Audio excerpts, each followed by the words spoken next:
ఏ గాయన తెరువు ఓకురా నాయన, మంచోడు కాదు, ఉత్తగనే కోపానికి వస్తాడు. వామ్మో, గా అక్క నోరు అస్సలు మంచిది కాదు. షురువు చేసిందంటే ఇక నువ్వు తట్టుకోలేవు. గా పోరాడు ఉత్తగనే బీపీ పెంచుకుంటాడు. గాయనని ఎందుకు మందలిచ్చినావు? ఇగో గిట్లా అంటుంటారు. గీసంటోళ్ళు మీ గల్లీలను మీ ఊర్లను ఉండొచ్చురు. సేమ్ గీసారు సుతగ్గంతేనుల్లా, ఎప్పుడు ఏం చేసేది తెలియదు. అయితే మన మోడీ సార్ కు ట్రంప్ గారు ఆఫర్ ఇచ్చిండు. నన్ను ఖుషి అయ్యి మీకు ఫాయిదా చేస్తా, నన్ను ఎట్లా మురిపియాలో నీకు తెలుసు, గా పని చేస్తే మీకేం కావాలో నేను చూసుకుంటా అంటున్నాడు. అమెరికా అధ్యక్షుడు సంబరపడాలంటే మనం రష్యా తోటి బిజినెస్ బంద్ చేయాలన్నట్టు. గట్ల అయ్యేనందుకే ట్యాక్స్ బాంబులు వేసి పరిశాన్ చేస్తున్నాడు. మళ్ళా వీళ్ళతోని దోస్తానా కటిప్ చేస్తే మన మీద వేసిన ట్యాక్సులు తీస్తాడేమో.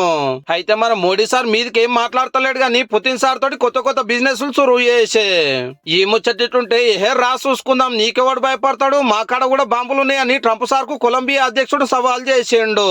వెనిజులా అధ్యక్షుడిని అరెస్ట్ చేసి అమెరికాకి ఎత్తుకపోయిండు కదా, తర్వాత నువ్వే అని ఈయనకు వార్నింగ్ ఇస్తే ఇట్లా ధమ్కే ఇచ్చిండు అన్నట్టు. బ్రెజిల్, చిలీ దేశాలు కూడా అమెరికాని అరుచుకుంటున్నాయి గిదేం తరికాని. ఇది ఇట్లా నడుస్తుండగానే గ్రీన్లాండ్ మీద నజరేసిండు. అమెరికా ఈడ అది ఆడ, ఎట్లనన్నా వేసి దాన్ని అమరుకోవాలని ట్రంప్ గారు పిలాను. చల్లటి బర్ఫు గడ్డల దేశము, రెండు పెద్ద సముద్రాల నడుమ చాలా ముఖ్యమైన ఏరియా. దీన్ని కలిపేసుకుంటే ఆడ బాంబుల కంపెనీలు పెట్టొచ్చు, దుష్మన్ దేశాలు రాకుండా చూసుకోవచ్చు అని అమెరికోళ్ళు ఇక మాతో. అయితే గ్రీన్లాండ్ అనేది డెన్మార్క్ దేశం కింద ఉంటది. లేలే మేము ఒప్పుకునే ముచ్చటే లేదు, మా తెరువు రావద్దు, మంచిగా ఉండదని గట్టిగానే మాట్లాడుతున్నారు ఏలువాళ్ళు ఉన్నోళ్ళు.